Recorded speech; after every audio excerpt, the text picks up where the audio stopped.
Pay close attention to this video. This is already happening in the United States, and it will ruin your life. So stay with me for a couple minutes before I go on. Remember that if you want to get prepared for what's already happening all over the world, you want to get yourself to survival skills and surviving the economic collapse. Surviving the economic collapse is based on my experience in going through just that in Argentina, and a lot of lessons in street survival skills, especially in terms of self-defense, awareness, keeping yourself and your family safe, and a lot on how to using those tools that you see here in the right manner. No, if you don't have professional firearms training, you do not have that. Just buying the gun does not immediately make you qualified, and I'm not even talking about a certified NRA instructor. Most of those guys barely know what they're doing themselves. What I share in my books is what I've learned over the years with different instructors, different parts of the world. Even better if you get a qualified instructor. If not, street survival skills will definitely help you avoid these kind of mistakes, okay? So let's roll this and comment as we go on.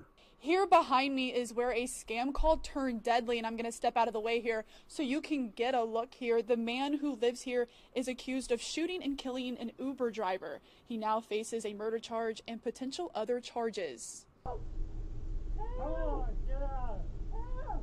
According to reports, authorities say William Brock had been receiving multiple threatening scam calls the morning of March 25th. The calls were concerning an incarcerated relative, and Brock was told to meet at the courthouse to pay a ransom of $12,000 in bail money, or they would kill him and his relative. Around the same... You see where this is going. Calls contacting people that are more vulnerable, usually older gentlemen. It happens with younger people too.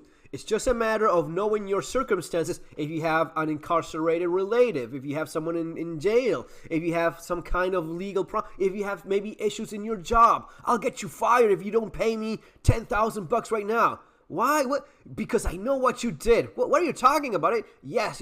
So it may be a number of things, but basically it's something that puts you in a position of stress and fear, and pushing that so that you pay a certain amount of money, okay? Same time of the call, Lolitha Hall received directions from the same person or an accomplice, instructing her to go to Brock's home to pick up a package for delivery. Dashcam video from Hall's car shows her arrive to Brock's home to pick up that package.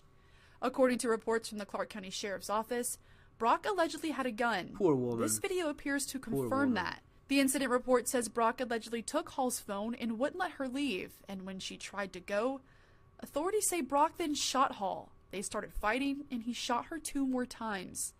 Authorities received a call from Brock saying he had shot someone on his property because they were trying to rob him. When units arrived, they found Hall with multiple gunshot wounds, and Brock was bleeding from his head. Poor woman. This is so sad. And the gentleman, he was scared. He was falling for this scam. Still not an excuse. Still not an excuse to do this. And this is what I mean by having the knowledge.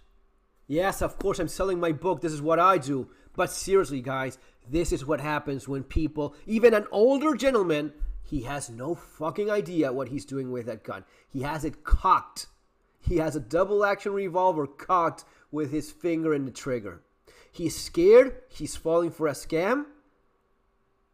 But he's angry towards the wrong person. This woman, she's working as an Uber driver. She has trouble walking. So she got a call that, yes, go pick up that package at this address and bring it to this other address. Okay.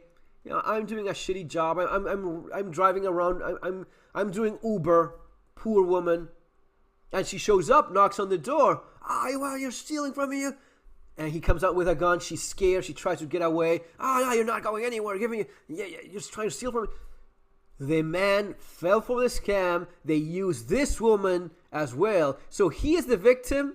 She is even more so of a victim, because even though he is a victim of a scam, he's directing that anger and the gun at the wrong person. There's no excuse for it. If someone is breaking into my house, I don't have the right to ruin someone else's life or even shoot someone else that is not involved in that at all, simply because I'm scared or simply because I think I'm being robbed or scammed. That is not an excuse. It all goes back to a lack of proper training. You cannot start shooting people just because you're scared, just because you think, oh no, nope. You got it all wrong, old man. You just shot a poor old woman that was just trying to make a living. It is very sad, but goes both ways. For the Uber driver, where am I going? You have to be very careful about these things. Are you taking drugs? You don't even know. And yes, it is the kind of job that people that don't have many options usually end up doing. Sometimes, I guess that sometimes for some people the money is good or okay, or that's all they have. But you're taking something from one place to the other. You don't even know what it is. It could be drugs. It could be a bomb. It could be whatever. But you do what you have to do to get by. And this man just assumed that, yes, of course, she is always have that precaution. And in terms of using firearms, you cannot do that unless your life is in danger. This woman, even if he thought that she was no, you cannot do this thing.